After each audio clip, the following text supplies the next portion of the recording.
Bueno, nosotros vamos a hablar acerca de los bienes de uso. En el párrafo 313 de la resolución técnica, la definición de bienes de uso dice que son activos tangibles, o sea que se pueden tocar físicamente, que la empresa utiliza en su actividad normal y que no se compran para venderlos. Un ejemplo sería una maquinaria en una fábrica, un camión de reparto, los muebles de la oficina.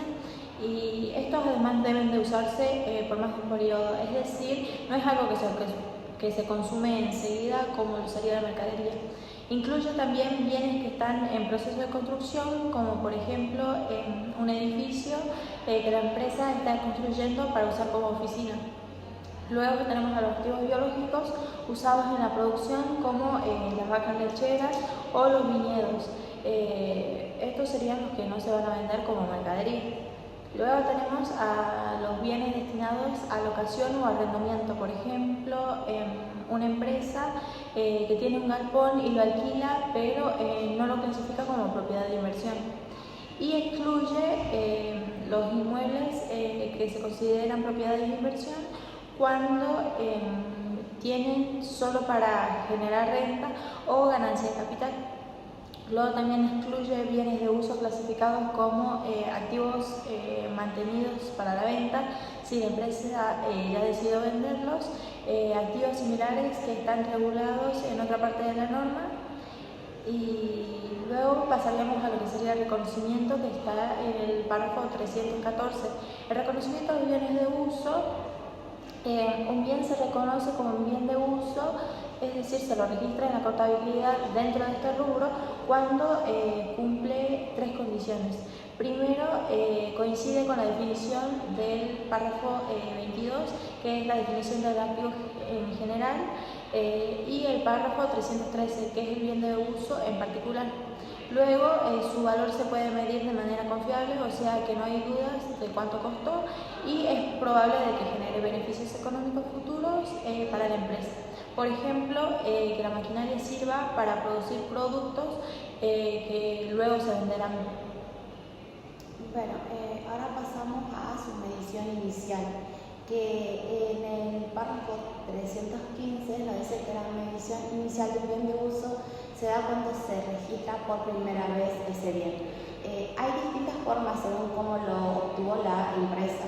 Una de ellas es que si se compró se mide por el costo de adquisición, o sea, el precio de compra más los gastos necesarios para ponerlos en condiciones de uso o como transporte o instalación, los impuestos no recuperables, entre otros. Y después pasamos a si se produjo o se construyó. Este se mide por el costo de producción o construcción, que esto tienen que ver los materiales, la mano de obra y los costos indirectos. Después también tenemos que si se recibió como aporte o donación, que se mide según lo que dice el párrafo 204, que generalmente siempre a valor razonable o determinado según criterios de la norma. Y también si se obtuvo por canje o trueque, se sigue lo que marca el párrafo 204, o sea que sea a valor razonable del bien entregado o recibido según corresponda. Pasamos al siguiente párrafo que habla del ajuste de la medición inicial. Además de lo anterior, se deben sumar, entre otros, los costos estimados de desmantelamiento, el retiro del bien y la rehabilitación del lugar donde está. Como por ejemplo, si una petrolera instala una máquina en un pozo, debe considerar el costo futuro de removerla y dejar el terreno en condiciones. También tenemos la obligación que surge de esa adquisición, que cuando hablamos de esto es cuando se registra como pasivo en la sección de previsiones y pasivos contingentes. Después hablamos de los desembolsos subsiguientes, que es bueno, ahora pasamos al siguiente párrafo, que es el tratamiento de esos desembolsos posteriores, que dice que después de que el bien ya está en uso, no todo gasto se haga sobre él, se suma al activo, solo se capitalizan, o sea, es decir, que se suman al valor contable del bien cuando mejora el activo y aumenta su capacidad de generar beneficios, como por ejemplo extender su vida útil, o sea, cambiar un motor de un camión que lo hace durar 5 años más, o aumentar la capacidad de producción produzca el doble. También mejorar la calidad de lo que produce o reducir los costos de operación, o sea, instalar un sistema más eficiente. Después también hablamos de que se trata de el mantenimiento o reacondicionamiento mayor, o sea que no el mantenimiento normal, sino algo más grande como reemplazar componentes importantes. Pasamos al siguiente párrafo, que son las otras erogaciones, que dice que si el gasto reemplaza un componente importante y se puede medir al valor del componente viejo, se da de baja el viejo y se activa el nuevo. Y también de que todo lo demás se lleva como gasto del periodo. Bueno, ahora pasamos a la medición posterior en el siguiente párrafo. Este párrafo nos dice que la entidad, o sea, la empresa, tiene que elegir entre dos modelos para medir sus bienes de uso, después de haberlos reconocido inicialmente. Entre estos tenemos el modelo de costos que se explica en el párrafo 321, el modelo de reevaluación que se explica en el párrafo 322 al 338, que esto nos habla de que una vez que el bien ya está en los libros, la empresa decide si lo sigue midiendo al costo menos depreciación y pérdidas, o si prefiere revaluarlo periódicamente a valores razonables. En el siguiente párrafo nos dice de que acá se aclara que la empresa debe aplicar el mismo modelo a toda una clase de bienes, no puede mezclar dentro de la misma categoría, como por ejemplo si elige un modelo de costos para terrenos, tiene que usar ese modelo para todos los terrenos, pero podría también elegir modelos de reevaluación para edificios, ponerle siempre y cuando a todos los edificios se le aplique el mismo. Por eso se da el ejemplo de los terrenos, edificios, maquinarias, instalaciones, muebles, rodados, entre otros.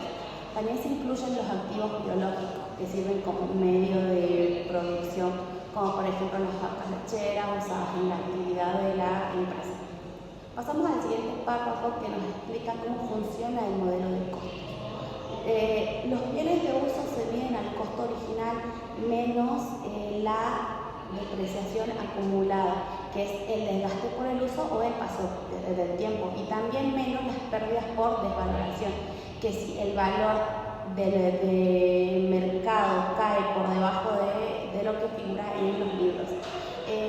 Este modelo mantiene la medición histórica, ajustándola solo por depreciación y deterioro. Bueno, luego pasando a lo que sería el modelo de revaluación que se encuentra en el párrafo 322, este explica las reglas generales del modelo de revaluación.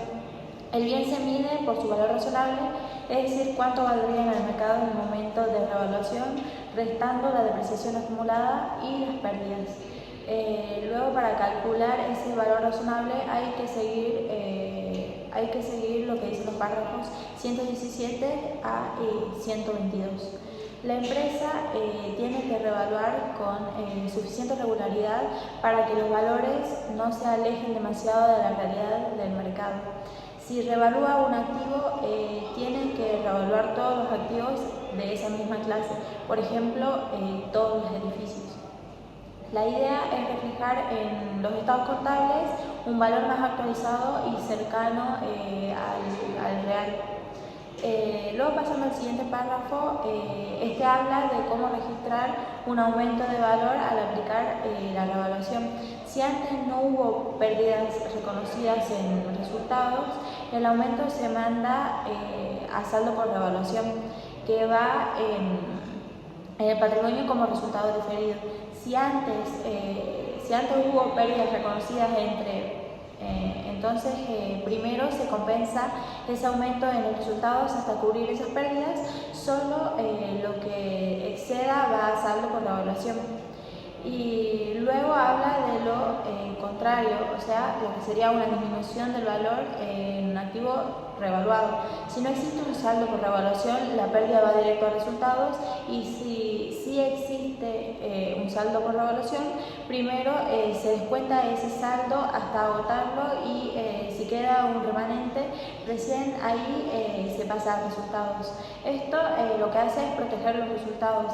Se evita mostrar las pérdidas cuando todavía hay un colchón en el patrimonio por revaluación. El siguiente párrafo aclara de cómo comparar para registrar esos aumentos o disminuciones. Siempre se debe enfrentar el valor revaluado con el importe contable que tenía el bien antes de ser revaluado, es decir, el valor en los libros a esa fecha, tanto en la primera aplicación como en las siguientes. La comparación se hace entre esos dos importes. Bueno, ahora pasamos al tratamiento de la depreciación acumulada. En este párrafo, cuando se hace una reevaluación, hay que tratar la depreciación acumulada de alguna de estas dos formas. Como puede ser cuando recalcularla proporcionalmente según el nuevo valor del bien para que quede consistente, o también eliminarla contra el valor original, de modo de que el nuevo importe neto refleje el valor revaluado. Esto nos dice de que la empresa puede acomodar la depreciación en función de la nueva medición. Pasamos al tratamiento del saldo por revaluación. En este párrafo nos dice que el saldo por revaluación se puede transferir a resultados no asignados, o sea, otra parte del patrimonio, en 3 momentos. De manera gradual, a medida que se deprecia el activo por la diferencia entre depreciar sobre el valor revaluado y el valor histórico, o también cuando el bien se vende, se retira o se da de baja. En otros también podría ser en cualquier momento posterior. O sea, el saldo por revaluación no siempre se queda congelado, se puede ir pasando a resultados no asignados. En el siguiente párrafo nos habla de que cuando hay pasivos relacionados con el activo revaluado, o sea que, por ejemplo, una obligación de desmantelamiento o restauración, se ajusta el saldo por revaluación. Esto quiere decir que si aumenta, si baja el pasivo, se reduce si aumenta el pasivo, salvo que corresponda reconocerlo en resultados por ser una revisión de pérdida previa. Pasamos al siguiente párrafo, que nos aclara que las transferencias de saldo por revaluación a resultados no asignados nunca se muestran en resultados. Es decir, que no forman parte de las ganancias o pérdidas del periodo. En el siguiente párrafo nos habla de que si la empresa cambia de política respecto de mantener el saldo por revaluación o transferirlo, se trata como un cambio de política contable y se aplican las reglas de la RT que están en el párrafo 84 a 89. No es un cambio menor, sino algo formal y relevante. En el siguiente párrafo, el saldo por revaluación no se puede distribuir ni capitalizar mientras esté contabilizado como tal, solo cuando se transfiere a resultados no asignados. La empresa ahí podrá usarlo para distribuir dividendos o capitalizarlos. Pasamos al siguiente párrafo, que ahí nos habla del saldo por revaluación, que este debe representar como mínimo el valor residual de la revaluación neto de impuestos diferidos asociados. Esto asegura que el patrimonio refleja un valor realista después de considerar los impuestos. Esto tiene una excepción, que si es una entidad pequeña y que opta por seguir puede optar por seguir la del párrafo 572.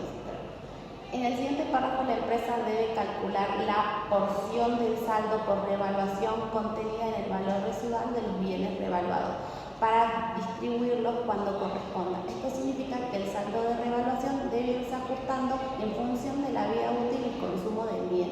El efecto de la revaluación sobre impuestos que es el efecto de la revaluación sobre el impuesto de las ganancias.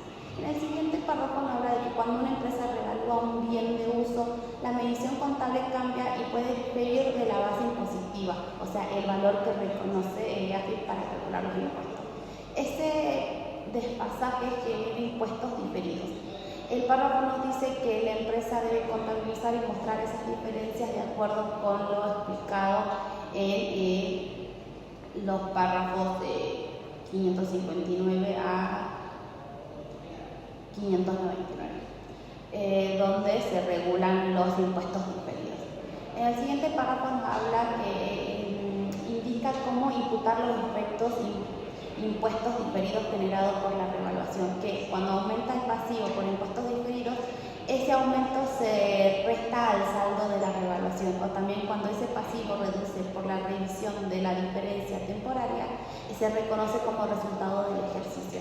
Es decir, los aumentos van contra el patrimonio, o sea, el saldo por revaluación, y las reducciones a resultados.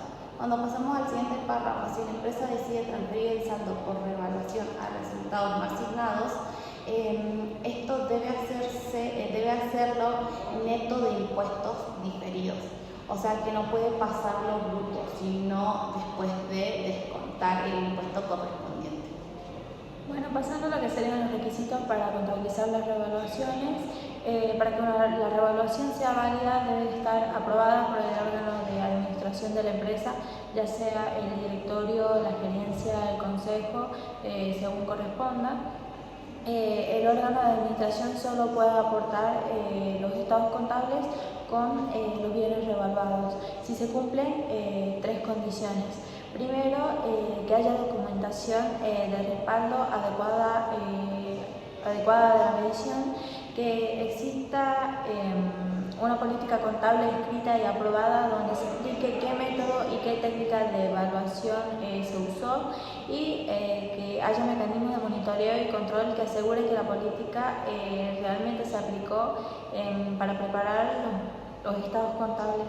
Esto lo que busca hacer es garantizar seriedad y transparencia en las revaluaciones. Luego, pasando a lo que serían las depreciaciones, el gasto por depreciación puede reconocerse de dos formas.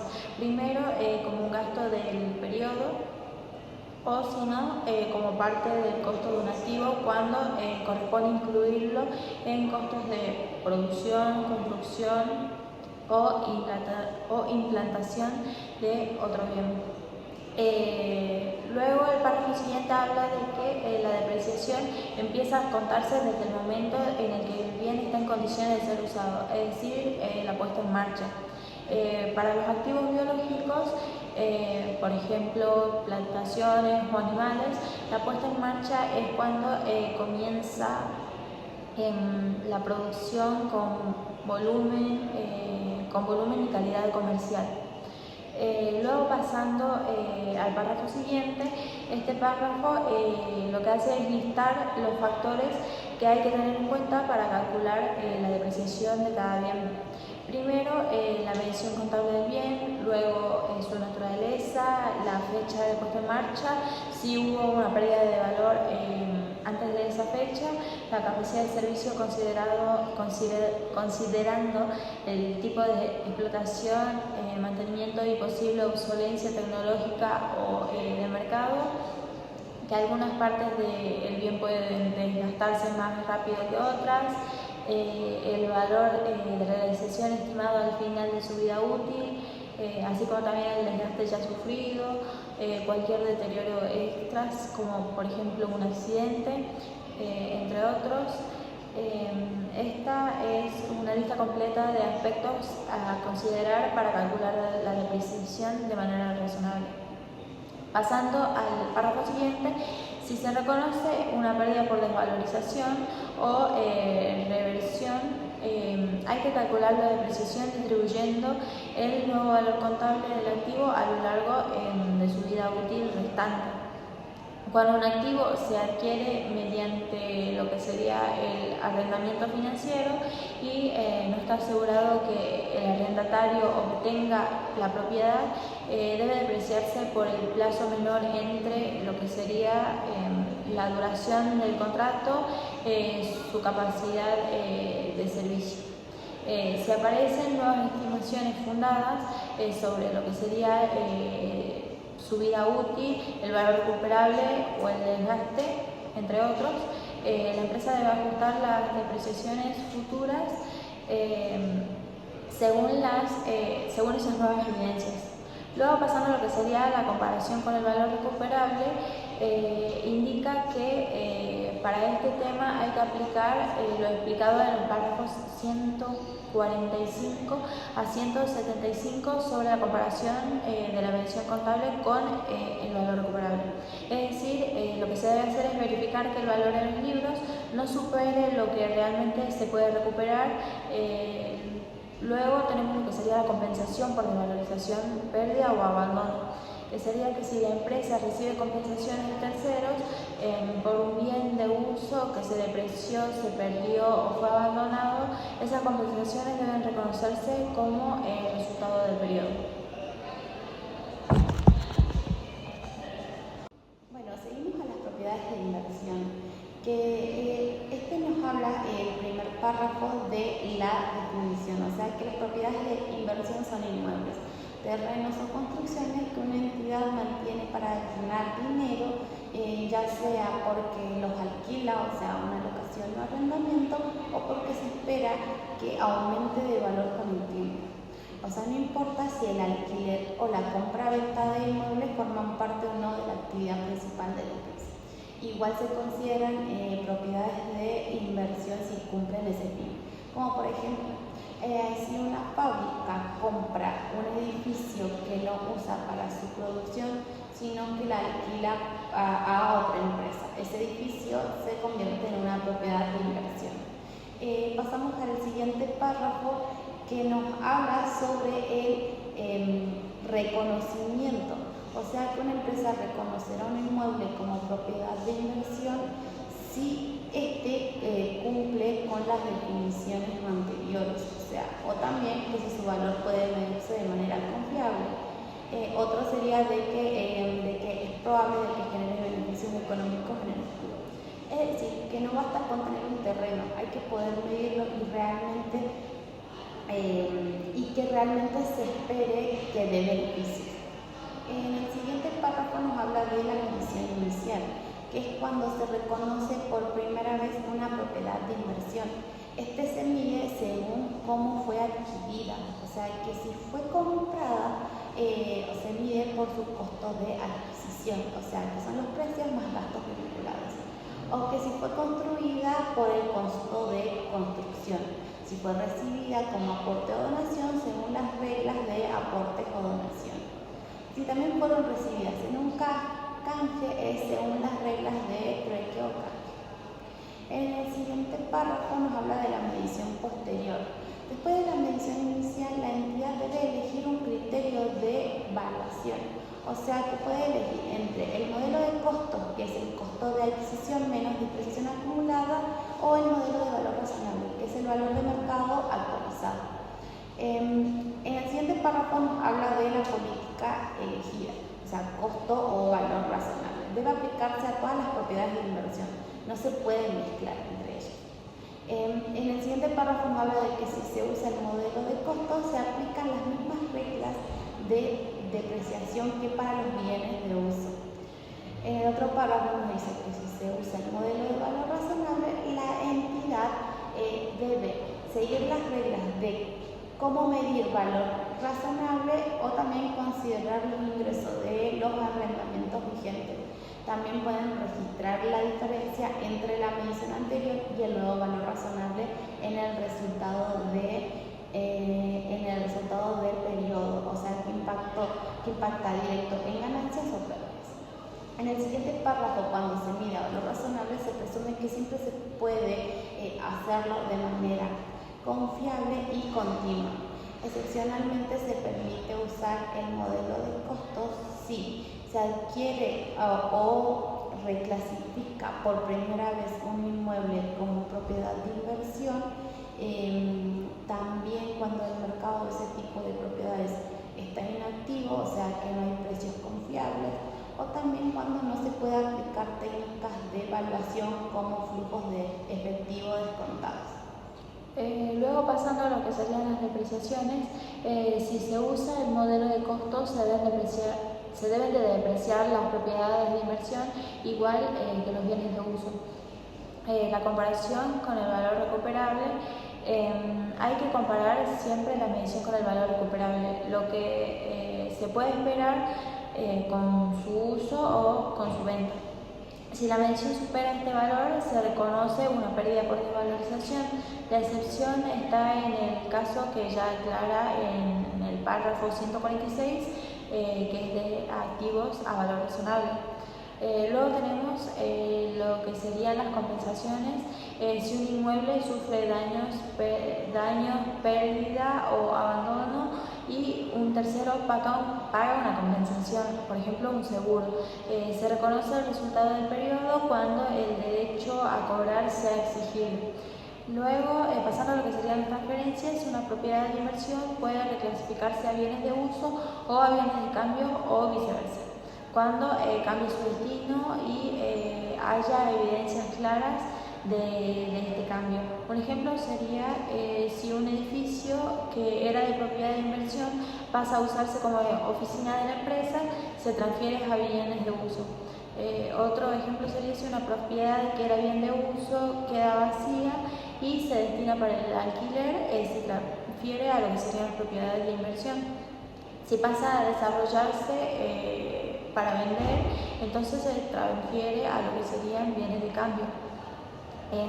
No se reclasifica si la empresa decide venderla o si interrumpe temporalmente el desarrollo para después seguir manteniéndola como propiedad de inversión. Luego, pasando a lo que serían las reglas específicas para las transferencias, estas se encuentran en el párrafo 373 y dice de que si la propiedad se mide a valor razonable y se pasa a bienes de uso o bienes de cambio, ese valor razonable se convierte en el costo atribuido para una nueva clasificación. Si se transfiere de bienes de uso a propiedad de inversión medida a valor razonable, la diferencia entre lo que sería el valor contable y el valor razonable se trata como revaluación. Si se transfiere de bienes de cambio a propiedad de inversión a valor razonable, la diferencia se lleva al resultado del periodo como si fuera una venta.